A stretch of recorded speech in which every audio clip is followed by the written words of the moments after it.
Ladies and gentlemen, welcome to the channel World of Wrestling. Here today to discuss about random wrestling talk, episode number 1. We're going to quite a few things here today. Just a couple of news stories that has taken place. Feel free to go ahead and comment at any point in time through these news articles that I have to say. If there's any problems with the stream or anything like that, I know last time I did a live stream, it didn't come out exactly the way I wanted to. I actually played it back to see how it came in, and it didn't come in very well. I'm doing everything off of my phone so that it won't cause any problems with the signal, and everything should come out okay. So if you guys are getting a bad signal, please let me know so I'm aware of that. But right now, from the way things look, they don't look too bad.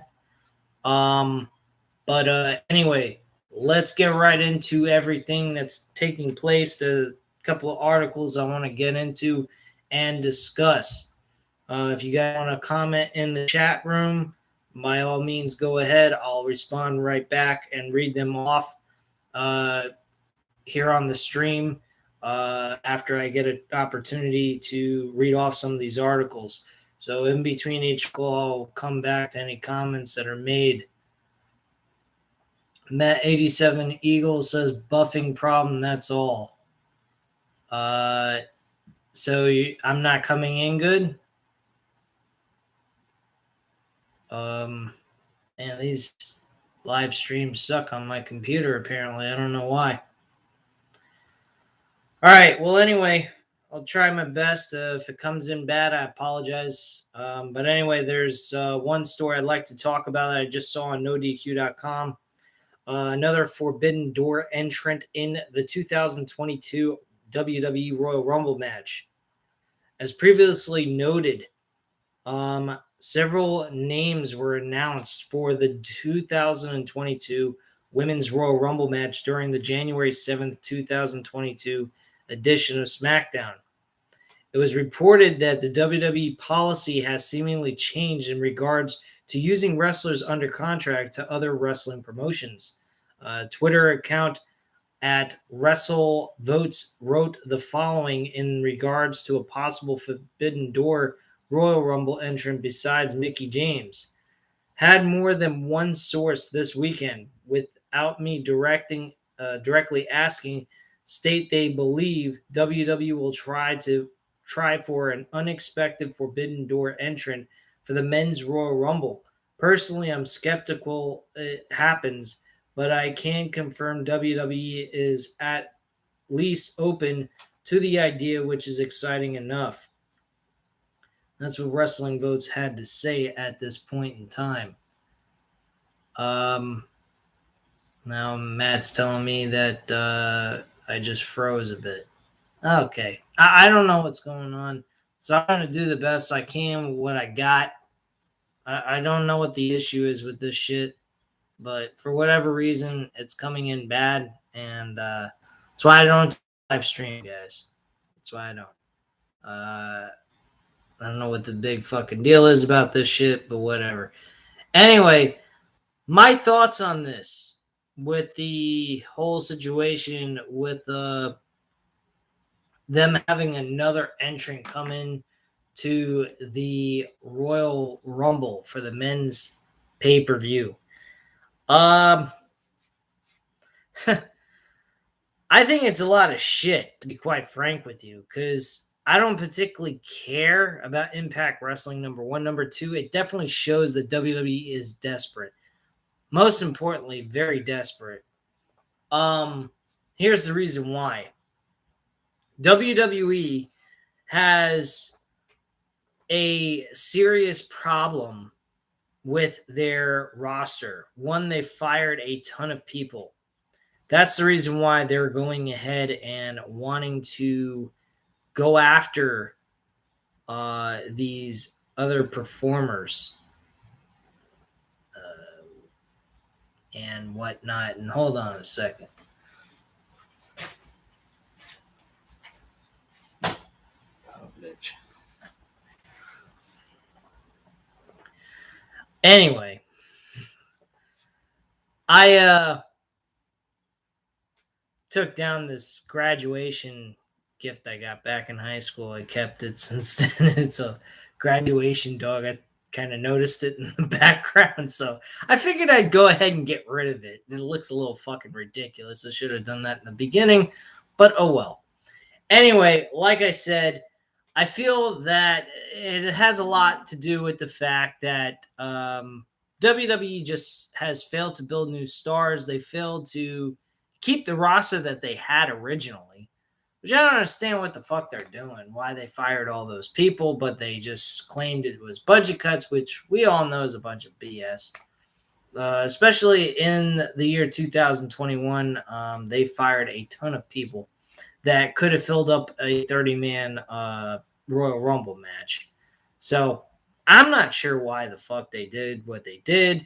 Now they're reaching out to a promotion that spent years shitting on WWE, saying that they're not wrestling, they're sports entertainment, making fun of them for that. If you go back on Impact Plus, if you feel like getting Impact Plus, which they only have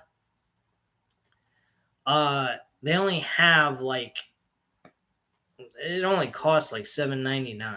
So if you wanted to go ahead and get their streaming service, you'd only spend $7.99 for the a month for that, and you'll go ahead and you go through the Impact Wrestling shows.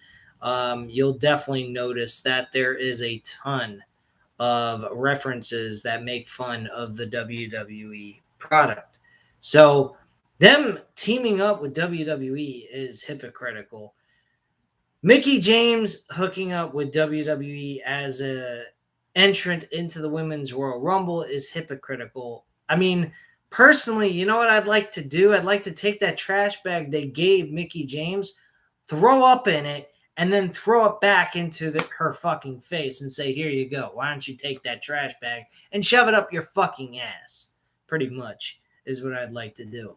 But personally, I think this whole possible partnership is such a load of shit.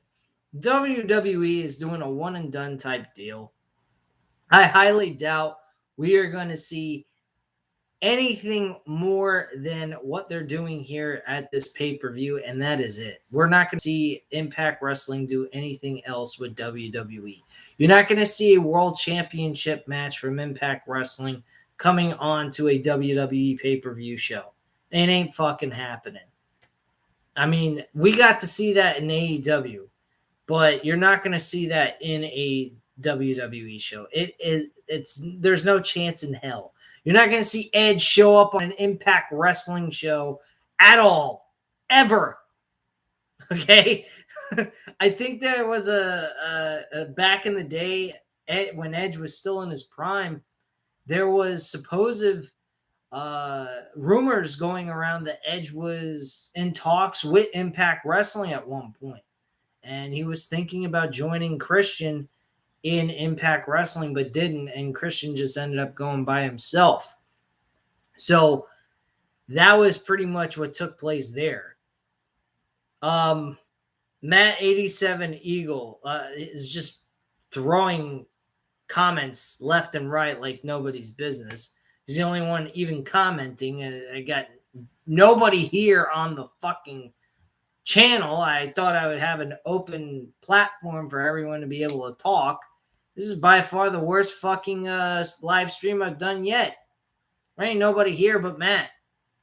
So, Matt 87 Eagle stated a few comments. It's almost like Vince and Bruce are desperate to fill in a full Royal Rumble match. I mean, it's not like they regret firing 80-plus wrestlers. Got to admit to that. Like I said, all the firings that they've done, they could have filled up a fucking Royal Rumble match itself. He also states WWE is where dreams die. I don't know why anyone would have a dream of being in WWE with the state of this product. Really, I don't know why anybody would have any dream to do that. The only thing that you'll get out of working for WWE is get to sit on your ass and make a decent paycheck while doing nothing. That's pretty much it. But you're not going to accomplish anything. You're not going to make something of your brand being your name and your name value or anything like that. And that's pretty much what it is with WWE. I mean, Ricochet had a huge following going into NXT. And when he left NXT, his following has died heavily. Ricochet in the Indies was unbelievable. He was a champion in Dragon Gate, PWG. He was a champion in New Japan Wrestling, even as a junior heavyweight tag team champion. I mean, he was a champion every promotion he was in practically. Hell, he was a fucking champion in NXT for the North American Championship. But other than that, what's Ricochet done? Nothing. So, and that's another thing. We're talking about partnership with Impact Wrestling. So we're going to take away like a guy like Ricochet from being in the Royal Rumble match. What's the point in doing that? I don't get it. But it is what it is, man. You know? I don't know what to say about this company. Matt 87 Eagle also states not hashtag not sponsored. Laugh out loud. Okay. And then he also goes on to state nobody wants to see Roman Reigns versus Moose. That match will never happen. Ever. I don't think Vince McMahon would dare put an Impact World Champion in the same ring with a guy like Roman Reigns. I really doubt that will ever happen. And then Matt 87 Eagle states that people want to wrestle, not eat Titus's gourmet cooking and catering. Big On states, I'm watching Raw. Big On, come on, man. Why are you watching Raw? Do you want to torture yourself? Brock Lesnar and Bobby Lashley's on the air. Who cares? We all know what's going to happen. Brock is going to beat Bobby Lashley's ass at the Royal Rumble, and that's going to be it. And he's going to be done.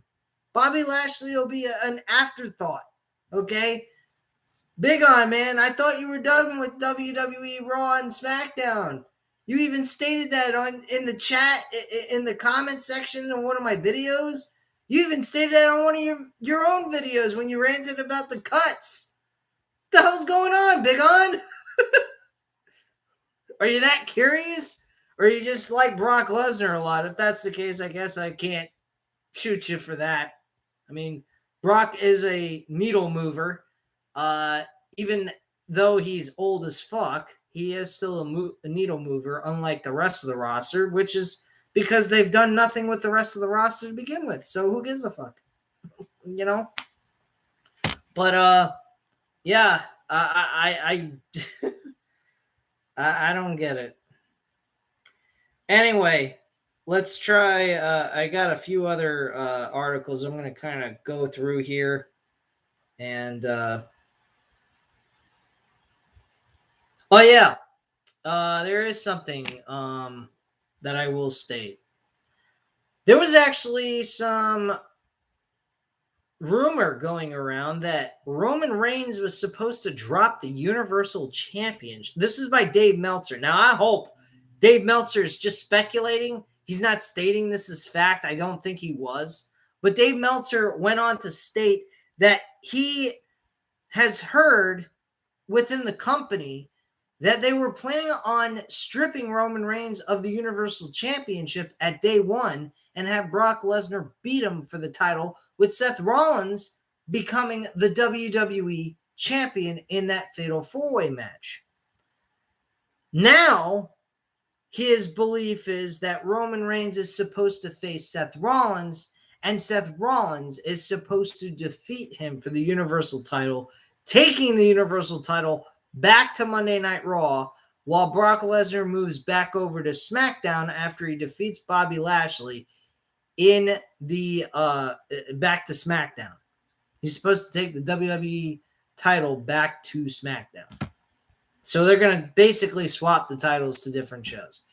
Why would Roman Reigns lose the title to Seth Rollins?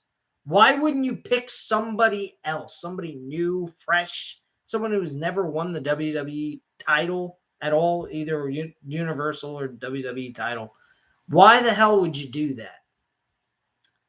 I don't quite understand that. I don't know what the fucking point is of that. I really think the best thing to do is have Roman Reigns lose the championship to a first-time ever winner of the WWE title. Matt Riddle would be a great person if they actually made his character more important, made him more serious, something of that kind of nature, but they don't.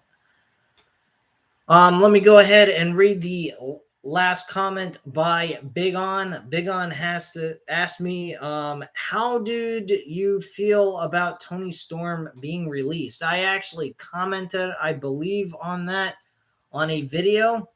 I think that was, she wasn't released actually.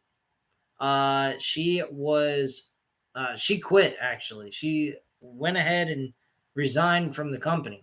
She chose to leave on her own accord. She did not like the booking of her character, nor did she give a flying fuck about working the schedule they wanted her to work. She was tired, fed up, and just did not want to do it. I think what she did was the right thing for herself because she's not accumulating anything by staying within this company. It is the most wasted out load of shit you'll ever see on the planet. Why Impact Wrestling is partnering up with this group, this company, is beyond me. I have no idea. I really don't have any idea what the hell's going on in the wrestling world right now, in the wrestling industry. Because outside of AEW, the rest of the industry is pretty much dead, practically. AEW may not have the same kind of amount of viewership as WWE might have right now, but let's be real. They are producing the most consistent and entertaining product than anyone in the world right now in pro wrestling. So let's get real with that. Something else, I heard that Cody was out and it had something to do with health reasons. They didn't make it clear what it was, but my assumption would be that he was under COVID. So I just think that the idea that they went with the interim championship was a smart move on their part with a last minute situation that took place. So I agree with the idea. And it was kind of unique and different. No company has ever done that before, have an interim champion of some kind. So I think that was kind of cool. Matt87 Eagle states, they treated Toni horribly. She deserves better than being covered in pies. Yeah, I kind of agree with you, Matt. She looked like she should have been on the thumbnail of a Pornhub video. And to be quite frank with you, I know nobody cares about Charlotte Flair, and no one should, because she's always given the top spot. But why would you put your top spot character in a storyline where it's about throwing pies in each other's faces? That, to me, makes no fucking sense at all. I just don't get that. Why would anyone put their top-notch champion in a role like that? Could you imagine they did that with Roman Reigns with some other performer he's going up against leading up to a pay-per-view? That would be the biggest load of shit walking on the planet. I can't believe that shit. But, hey, man, they did that. And now Charlotte Flair announces herself to be in the fucking Royal Rumble. What's the point in her being in the Royal Rumble? She's already the champion. What does she need to be in a Royal Rumble so she can become a double champion? I mean, that could be possible. We could see Charlotte Flair win the Royal Rumble and we unify the women's championship belts. We also get a unification match between Brock Lesnar and Roman Reigns for the 2 world championships. I hope those 2 things actually happen. As crazy as this might sound, I kind of hope Charlotte Flair wins the Royal Rumble so we get a unified championship belt and get rid of this fucking brand split bullshit. Really, I am tired of this. The fucking arenas look the same. I actually came across a fucking article that had Macaulay Culkin talk about WWE. I'm not kidding you. WWE was coming out of this man's mouth. He actually watches the show and he stopped watching it recently because he's tired of watching the same repetitive stuff. Same stuff we've been talking about. Same thing I've been talking about. The brand split needs to go away. These arenas look the same. They don't look different anymore. They look the same as they did in 2014, 2015. The ropes are white. The arena Titantron looks the same as the other Titantron from SmackDown. It is pointless. There is no reason for this to be. There's no need for a brand split. Your roster is thinned out anyway. So what is the point? There is none. There's the point. Big On goes ahead and states WWE isn't the same company anymore. They just keep releasing people. Yeah. Obviously, that's a article or from JD from New York 206 state that there's going to be a possible releases of more people. I don't know how you can release more people. Now, maybe those releases might be, company men, people that work behind the scenes, producers. It could be people that work in the corporate office, something of that kind of nature. But they can't release any more WWE wrestlers. They keep releasing the wrestlers. They're going to have no show. Basically, they're going to be like they were in 2011 when Triple H was in the storyline as the COO, being looked at as a person who's running a company that's unsafe to work in. And everybody left the Raw arena. They left him high and dry. And the only person that stood by was CM Punk and a few other guys. And they produced a show where they basically barely had nothing going on, with a skeleton crew and having CM Punk as a color commentator, I think with Michael Cole.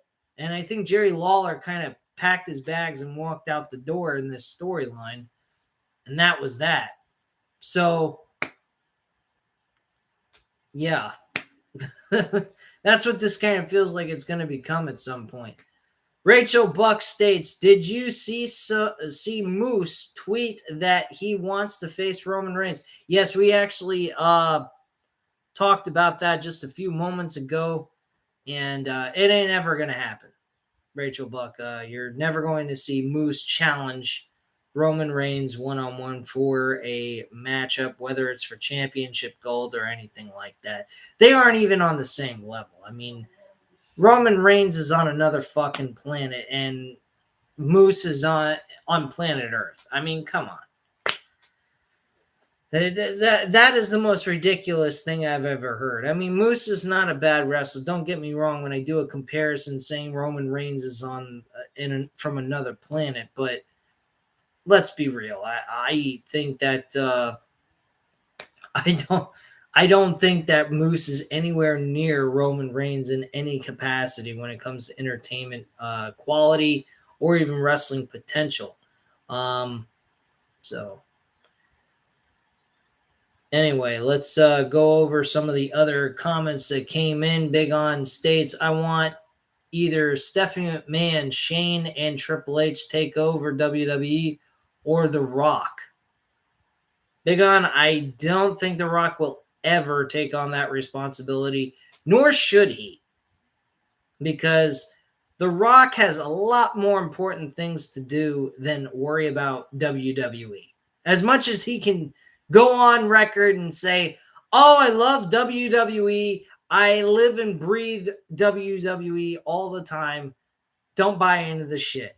It's a corporate load of crap. He does respect where it came from. He appreciates what he did within that company to get him where he is, and he will always be thankful for it. But do you think for a solitary second he's going to throw his career in the acting game and go back to pro wrestling so he can be a booker like Vince McMahon? No, never going to happen ever in this lifetime.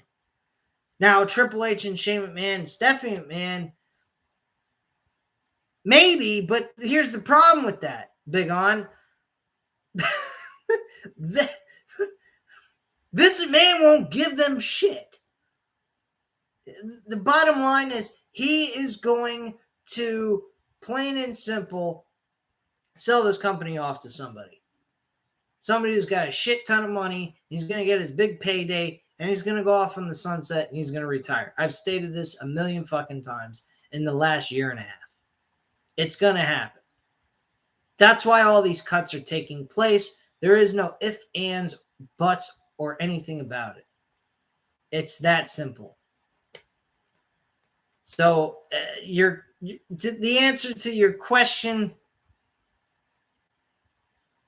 well, actually, I don't think, no, it was just a comment, actually. But still, none of these people that you mentioned will be taking over WWE ever.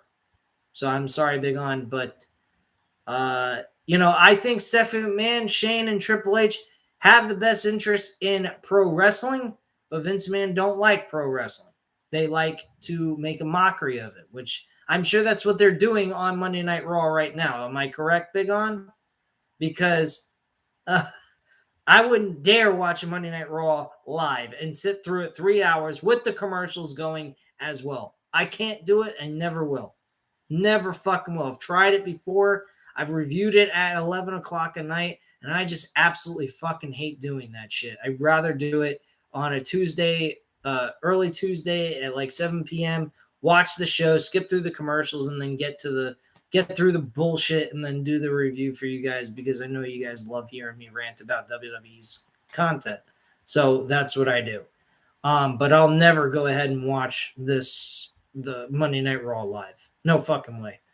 Rachel Buck, she states that Braun Breaker wants to face Roman Reigns.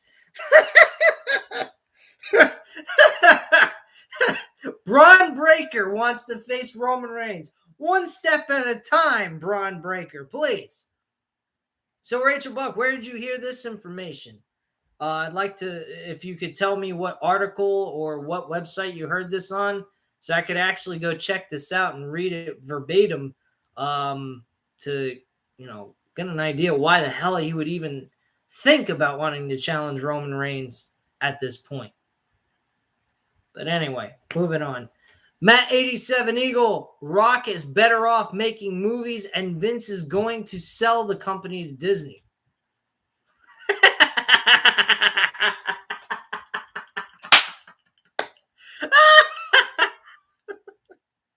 That's a good one. He's going to sell the company to Disney. I wouldn't even be surprised by that. ESPN sold themselves out to Disney. I mean, seriously. They sold themselves out to Disney. They weren't originally part of Disney. ESPN was its own entity. And they went ahead and sold their rights to Disney so that they could get a chunk load of money. And that's what happened. Because you never saw stuff being aired on ABC and ESPN at the same time. Like, for example, Monday Night Football games, you can actually see a football game that's taking place on ESPN. And then also, if you don't have basic cable and you just have the regular stations and you're somehow getting it through another outlet that doesn't have all the other stuff like ESPN, Disney, and what all that bullshit, you would still be able to watch a Monday Night Football game on ABC. So, yeah, that is the situation right now with ESPN and ABC. They run together with some of the sporting events that they do on their show, on their station. For ESPN, they do air them on ABC as well. So very weird stuff. Anyway, Matt87 Eagle goes on to say, besides Nick Khanman is most likely taking over instead of Stephanie McMahon and Triple H. No, I actually disagree with you, Matt. I don't think that even Nick Khanman will ever own this company at all, because he has no intentions of really doing anything for this company. He's looking to run it into the ground and make a huge chunk of cash for himself as well, along with Vince McMahon. So to him, this is just a cash cow. WWE is to him. At the end of the day, his end all be all motive to this is sell off the company. Let's make a ton of cash. You're old. I don't know how old Nick Khan is. Let me see how old Nick Khan is. Give me 1 second here on my phone.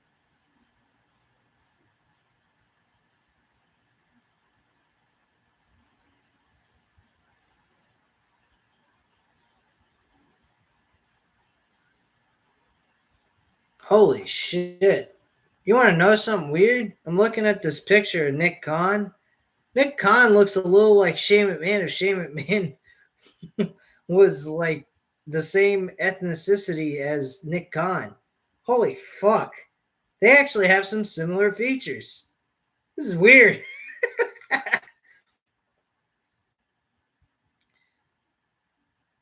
So let me just see how old he is. Give me a moment.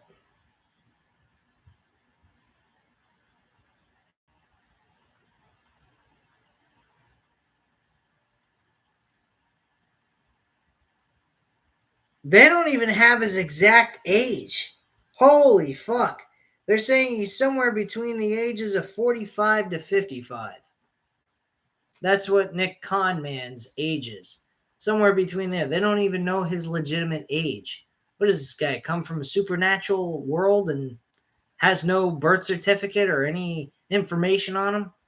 What the fuck is this? Every person that works within WWE, you find some information about their date of birth and when they and how old they are. So I have no idea. So Big On goes on to say the reason why WWE is trash nowadays is because of money. Well, they were always in the pursuit of money, but they also cared about producing a good show for people to watch because that's what they relied on. The reason why they're not producing a good show anymore, and AEW does, is because they're not needing to rely on their fan base. They're relying on outside sources such as the Saudis, the television channels.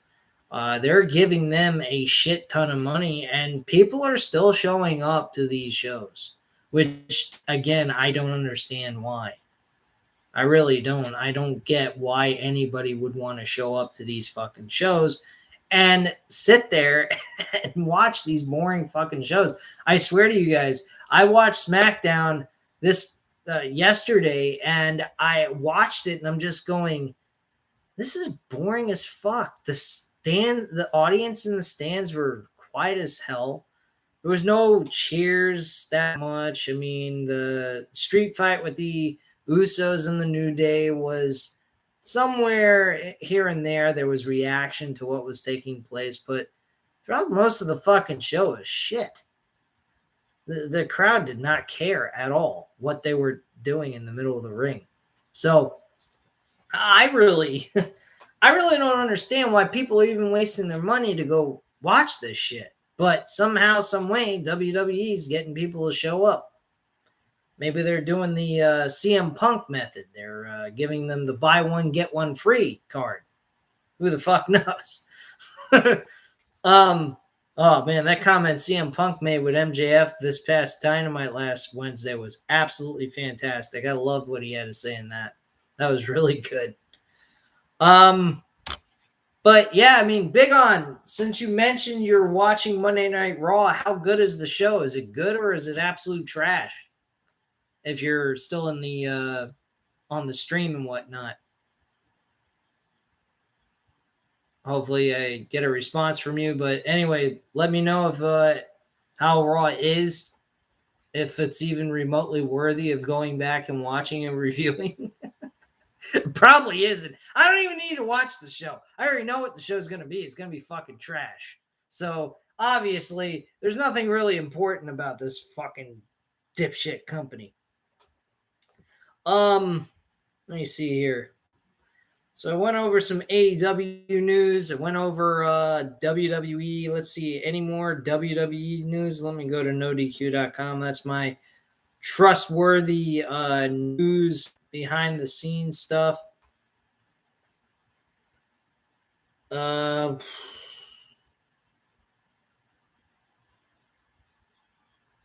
Why Shinsuke Nakamura hasn't been competing on WWE television. Okay, let's hear about this. This ought to be interesting. I mean, the guy hasn't even fucking done anything since he won the championship, to be quite frank with you. So, not competed in a match since he teamed with WWE live event in Rockford, Illinois. Nakamura's last singles match was against Damian Priest at the 2022 Survivor Series pay-per-view event. Holy shit! I didn't even know. Holy crap! I didn't even know that was his last match he fought in singles. Your championship. What the fuck? Podcast. Boogs addressed Nakamura's status. We've only had a couple of tag team matches together, and he suffered a hand injury that has kept him out for close to 2 months, it seems like. So I'm looking forward to him being healthy and cleared so we can kick some tail. And that's basically it. So, wow. So Boogs addresses the problem with Shinsuke Nakamura as his hand is fucked up beyond recognition. Wow. And he hasn't wrestled in a singles match since Survivor Series of 2021. What a joke. Big On goes on to state it's the same. Laugh out loud. Bianca versus Liv versus Doudrop tonight. Well, at least they changed it up just a tad. You know, they threw Liv Morgan in there to make it a triple threat match. How exciting, right, guys?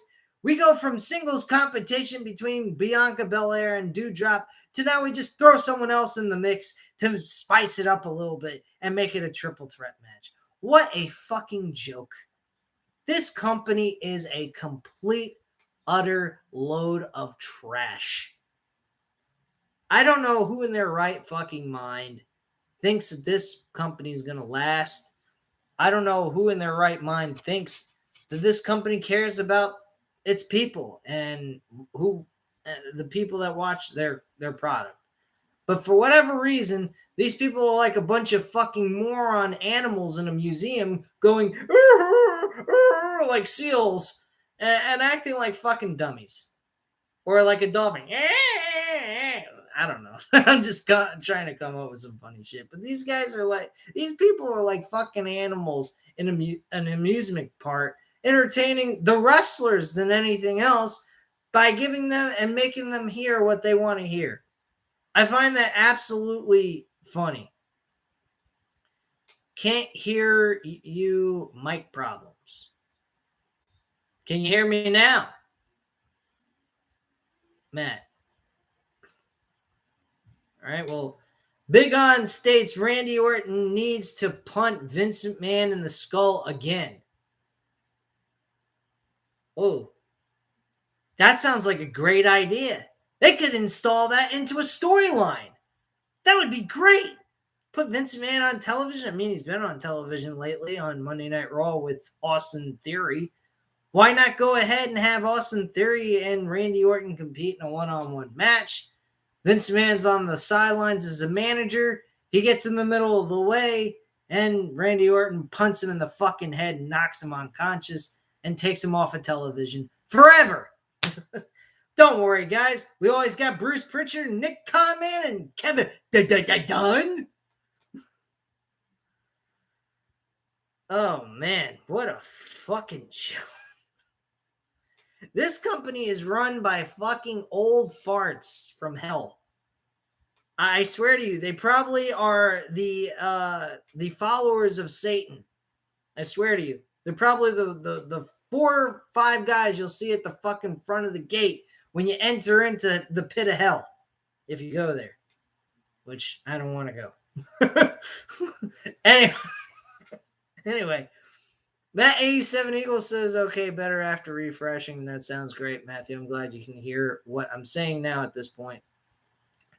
Rachel Buck says, RK Bro just lost their tag team titles to Otis and Chad Gable. Well, Rachel Buck, please don't throw any more spoilers on the show. I need to be able to review this and have my own state of mind about this, so I'd rather go ahead and watch the show without any spoilers. But thank you anyway. I think that was great. I think Otis and Chad Gable winning the tag team titles is actually a smart move. This will probably more than likely move them to the storyline with Randy Orton turning on Matt Riddle, and we're done with this shit. Because quite frank, I'm sick of I am truly sick and tired of Matt Riddle being with Randy Orton. The only thing I want to see Matt Riddle do is get his fucking ass kicked by Randy Orton at this point, and then get the big happy ending at the end of all this at WrestleMania 38 and have Matt Riddle win. But don't pass up the idea that maybe Vince McMahon may have Matt Riddle lose to Randy Orton at WrestleMania 38. Because if you don't believe that can happen, go watch last year's WrestleMania 37, when Randy Orton faced Bray Wyatt in a one-on-one match, where you would think that Bray Wyatt was supposed to win that match after being burnt alive. He loses with a fucking 1 RKO in the middle of the match that didn't even last 10 minutes, and he got pinned 1, 2, 3 like nobody's business by being distracted by Alexa Bliss. Come on. So if you think for a solitary second Matt Riddle is going to walk away with this victory with no problem based on storyline progression, you're dead fucking wrong. Because obviously The Fiend was supposed to win that match. It was a given. It's obvious. And yet they went with Randy Orton winning anyway after he burned The Fiend alive on national television on a pay-per-view for TLC in December of 2020. So come on, guys. Let's get real with ourselves. Big On states, we don't see or hear from Stephanie McMahon on TV anymore. I'm kind of glad about that. I didn't like Stephanie McMahon's character all that much. I think she was extremely annoying. I hated when she screamed. She's by far the worst screamer outside of Vicky Guerrero. Vicky Guerrero is the most annoying fucking female personator I have ever seen in my life. She's not even a heel-like character that you just want to boo because they're an asshole. You just want to boo them because they're annoying. And it's like, get off my fucking TV type mentality when it comes to those two women. So no, I don't want to see Stephanie McMahon on TV. I really don't. And I'm glad she's off television. So that's pretty much what I have to say on that. I didn't go ahead and watch anything with Impact Wrestling's Hard to Kill. And I might at some point during this week. I'm not going to review it though. I may talk about it on the next live stream for Random Wrestling Talk episode number 2. But if I happen to get around to it, I happen to do that. That's great. If not, I don't care, to be quite frank with you. Impact Wrestling to me, I'd rather stream the old stuff than watch any of the modern day stuff. Same thing with WWE anyway. So I really don't find any value in Impact Wrestling at all at this point in time. 2018 was their little momentum they had going for them. They had a good buzz going on, and then they crashed. Then they come back again, and they with AEW, and they get some momentum going for them, and then they crash again. So let's get real, guys. They're kind of like, leeches, depending on other promotions to help them out, they are pretty much dead in the water. They're no different than Ring of Honor. The only difference between Ring of Honor and Impact Wrestling is Ring of Honor has some pride, some respect. Ring of Honor has tried to do their own thing on their own with the superstars that they have on their roster. Now, it is stated, and I believe I saw this, that Ring of Honor has addressed that they will be having a live show on the WrestleMania 38 week. Let me go ahead and check that article out on NoDQ.com. Give me one moment. I'll go ahead and read that off to you since I'm bringing up about Ring of Honor stuff. So give me one moment while I go ahead and pull this up on my phone. If you guys want to leave any more comments while I go ahead and look up this article, you're more than welcome to. I'll be happy to read them off.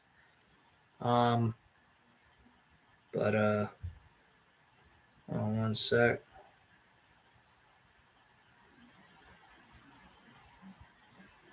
Here we go. Found it. All right. So, Ring of Honor officially announces event for WrestleMania 38 week. So apparently, they're not going out of business yet. So Ring of Honor announced the following: Ring of Honor returns to a live wrestling with Supercard of Honor, slated for Friday, April 1st. Hey, that's on my fucking birthday. What do you know? At the Curtis Curwell Center in Dallas, Fort Worth, Texas. Tickets go on sale for the annual pay-per-view extravaganza on Friday, January 21st at 11 a.m. Eastern Standard Time Central for Honor Club members and Friday, January 28th at 11 a.m. Central for the general public, blah, blah, blah, blah. Okay.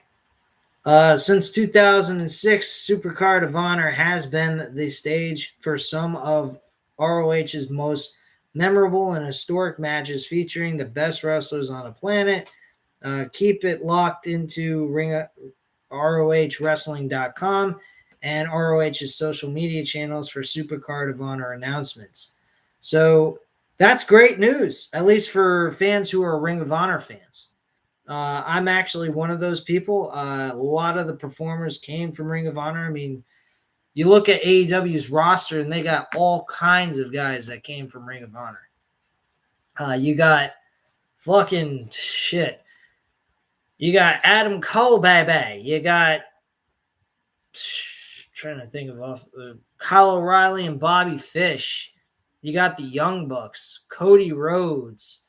You got a ton of guys. And Damian Priest is in WWE. He went by Punisher Martinez in Ring of Honor. Trying to think of some other guys. There's tons of people. Daniel Bryan came from Ring of Honor. I mean, there are so many fucking names that came from Ring of Honor. It's ridiculous. Cesaro came from Ring of Honor in a tag team. I mean, you got endless names that I can't even think of. Seth Rollins being one of the top guys in there as Tyler Black. Fuck.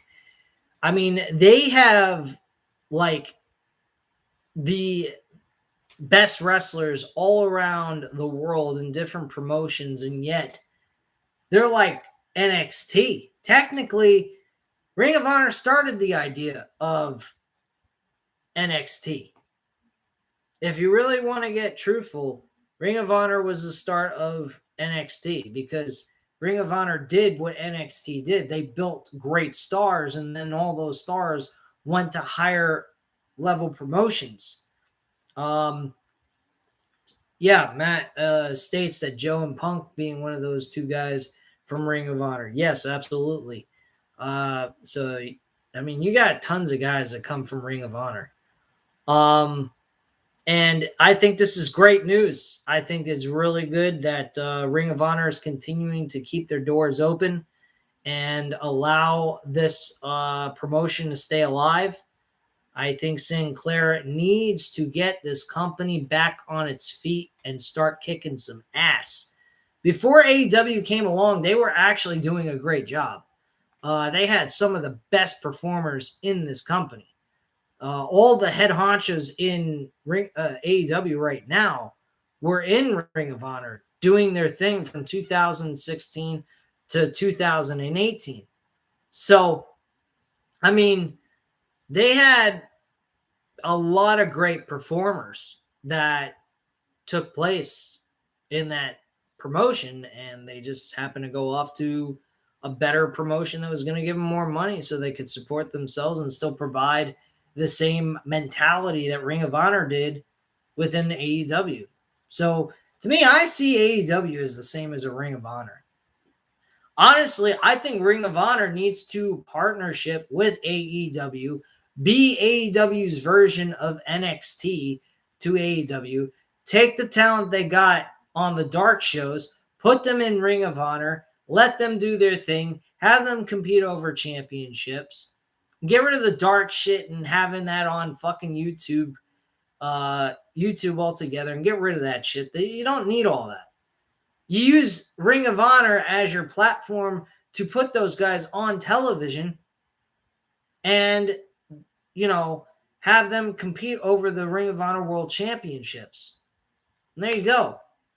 That would be a great way to get all the guys that are in the AEW's lower grade portion of the roster that aren't really able to do much on Dynamite or Rampage and move them over to Ring of Honor and have them do their thing there.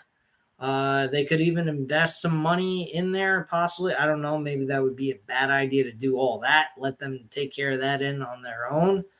But I would actually allow those performers that are on AEW to go to Ring of Honor and do their thing there.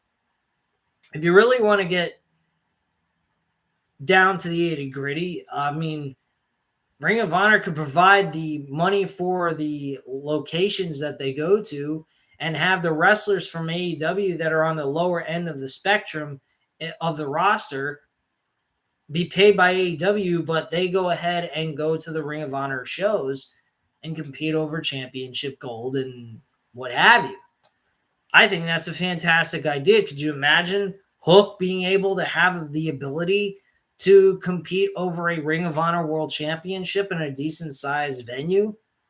I think that would be great for him. I mean, not to mention he's doing good stuff on Rampage. He's performing there. He's done 3 matches. By the way, I forgot to mention he had a match on Rampage Friday night. And I forgot to mention that. But yeah, he's looking good in the ring every single time he wrestles. He's a really good technical wrestler. He reminds me a lot of what Chris Benoit, Kurt Angle, and Bret Hart used to do in the ring, and that's what this guy does. He's doing everything Taz used to do. And of course, it's not surprising. He's the son of Taz anyway, so I'm not shocked by that whatsoever. So, yeah. But yeah, I don't know what you guys think. What do you guys think about my idea? Ring of Honor just having to worry about paying for the locations that they go to, have the AEW wrestlers that are on the lower end spectrum of their promotion going to Ring of Honor shows and competing over Ring of Honor Championship gold. And then once they get enough hype underneath their name, they move them up to the main roster, quote unquote, to the AEW roster of like Dynamite and Rampage, let them compete on either one of those 2 shows, or both, depending on how good they feel they've done, and let them do their thing. Ring of Honor, whoever they can afford on their show, under their own banner, they could keep there or what have you, or if the wrestlers want to move to the AEW roster, they could do that too, depending if Tony Khan wants to pay for that, but it is what it is, I guess. But that's just my thoughts. I don't know what you guys think, but I'm going to go ahead and read off Big On's comment. My favorite WWE Divas are Alicia Fox. Gail Kim's good. Maurice, good manager. I like her as a manager with The Miz. Kelly's an attractive woman, but she's not good in the ring at all. She probably would maybe play a good role as a manager role. Alicia Fox, I did not give two flying fucks about. But hey, if you like Alicia Fox, by all means, enjoy the wrestling content of when she was a performer. Gail Kim, out of all those women that you mentioned, is the best female wrestler out of the 4 or 5 women you mentioned. No, 4 women. Gail Kim is one of the best. She did some amazing stuff in Impact Wrestling. She's won some really good amount of championships. More of those championship reigns meant a lot more than what Charlotte Flair's title reigns have meant. If you don't believe me, go ahead and look back on her reign as champion in Impact Wrestling, compare it to Charlotte Flair, and there ain't much that Charlotte Flair has done that means anything with her reigns. So that's all I have to say at this time, guys. It's about almost an hour in. Big On has something to say. Oh, yeah, Sasha Banks is out with injury for 6 to 8 weeks. Any idea of what her injury is that's keeping her out for 6 to 8 weeks, Big On? Do you happen to know? I forgot to even bring that up. That was an important story going on throughout the entire weekend on the YouTube platforms. A lot of people were reporting on that. Let me take a look here. Just type in Sasha Banks. See what they have to say about her in the news articles.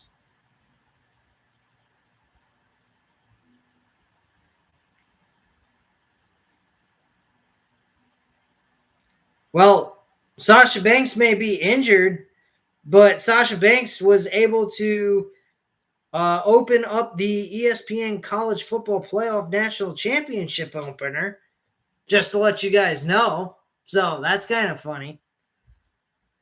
All right, Sasha Banks injury update. Let's see what they have to say about this. Sasha Banks suffered a foot injury Sunday evening at a WWE live event in Fayetteville, North Carolina. After seeking emergency medical attention, it was determined nothing was broken. Sasha Banks underwent an MRI, and it was discovered she has a bruised calcaneus bone. She is at home recovering and undergoing physical therapy. She is expected to be out of action for 6 to 8 weeks. That's not bad. Unfortunately, she's going to be missing the Royal Rumble. I do believe she has the potential of making it to the Elimination Chamber and competing in an Elimination Chamber to crown a number 1 contender for a Raw or SmackDown Women's Championship. So, I mean, that's possible for her to be thrown into the World Championship mix into one of those 2 titles, which I think Becky Lynch could be that person that she could go up against for the Women's Championship. I think that would be a great match. But they've done that before, too. I really, to be quite frank with you, they had a lot of storyline going into Charlotte Flair and Sasha Banks. I think Sasha Banks and Charlotte Flair would be the best storyline to go into for these 2 women and for Sasha Banks, and have Sasha Banks defeat Charlotte Flair at WrestleMania 38 in front of 100,000 people, which they'll lie about. I don't think they're going to get 100,000 people into that fucking stadium of Dallas, Texas. Let's get real. But anyway, guys, at this time, you know what to do. Hit the like button if you like this video. Hit the subscribe button if you're not already subscribed to the channel. And leave a comment down below. I'll definitely get back to you on that. And I thank you guys very much for watching. I hope you have a great night. And I will speak to you guys again on Tuesday to discuss Monday Night Raw, depending on how shitty it truly is. I'm going to hear it from JD from New York 206, get to hear what he has to say and what his opinion is. And if it is downright dreadful listening to him talk, I may or may not watch the fucking event at all and not review. So it all depends. But if you don't get me If you don't hear from me on Tuesday night after I watch Raw, then I will definitely be providing a review for AEW Dynamite on Wednesday. So keep an eye out for that. And again, guys, I hope you stay safe, and I'll speak to you again soon. Bye-bye, guys.